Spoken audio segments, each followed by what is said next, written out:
Well, Foo Fighters frontman Dave Grohl is fast becoming a regular on our show. Last time he caught up with Waleed, but this time they called in the big buns and the big guns to chat with the nicest guy in rock and roll. The big guns and the big buns. It's me, guys. It's me.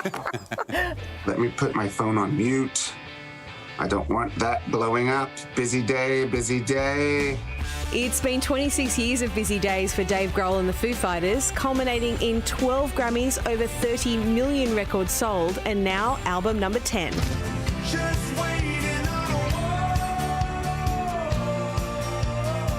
Hi, Dave Grohl. Welcome back to the project. How have you been since the last time we spoke to you?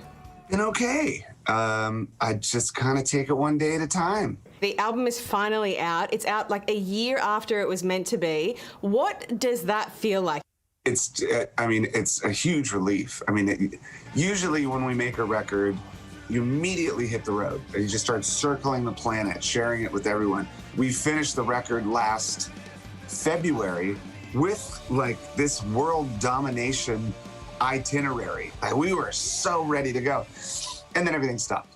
And so we shelved the record, but eventually we realized not only are things not going back to normal just yet, but we don't necessarily just write songs so we can play them on a stage. Like, we write these songs for people to hear, people to connect to, find escape, find relief, sing along.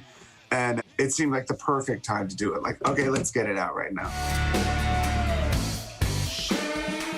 You dropped the first single last year, and it's got a bit of a different sound, I think, to like traditional Foo Fighters sound.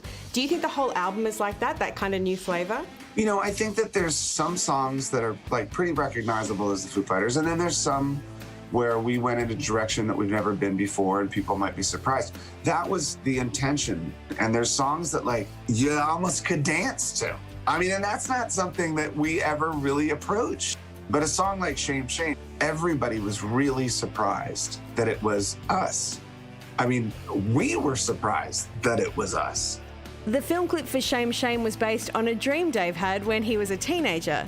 Not that kind of dream, you filthy animals. I've been a very lucid dreamer my entire life. So, like, since I was a kid, one of my first memories is a nightmare from when I think I was maybe 3 or 4 years old.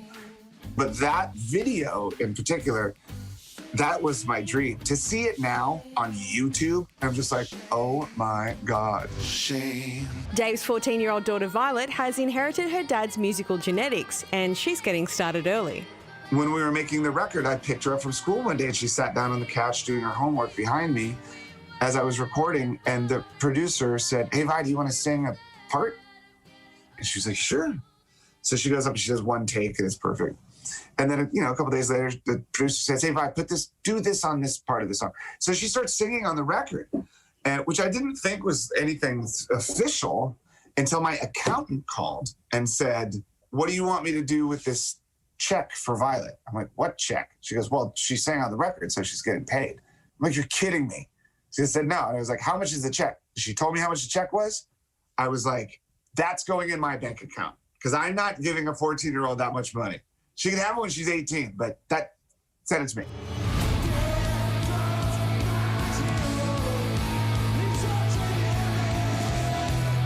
The Fooies sure can rock a stadium, but they're also no stranger to performing for presidents, past and present, and recently got the call-up to play at Joe Biden's inauguration, albeit remotely.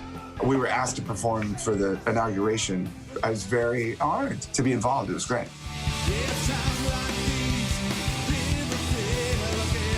I have to ask, who do you think rocks out more to the Foo Fighters, Joe Biden or Kamala Harris? Oof, that is a good question. I don't know. I can't imagine that either of them really would, but we'll have to see. I don't know. Next time we go to play a gig for them, we'll see what happens. I've got another confession to make. I'm no fool. Sure, there was a bit going on in 2020, but bringing a little bit of relief to the relentless dumpster fire was the epic rock battle between Dave Grohl and a 10-year-old girl named Nandi. Dave Grohl, I challenge you to a drummer. I have to ask you about Nandi Bushell. Respectfully, she kicked your ass. How does that feel? Oh, I know. She whooped my ass, and it was real. That came at a time, it just wasn't much good news.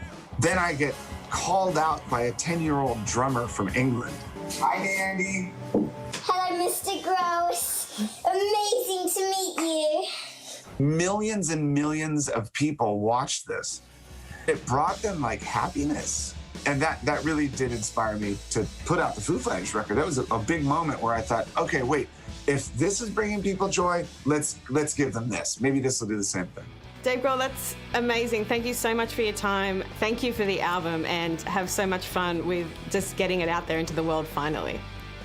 Thank you. It's good to see you.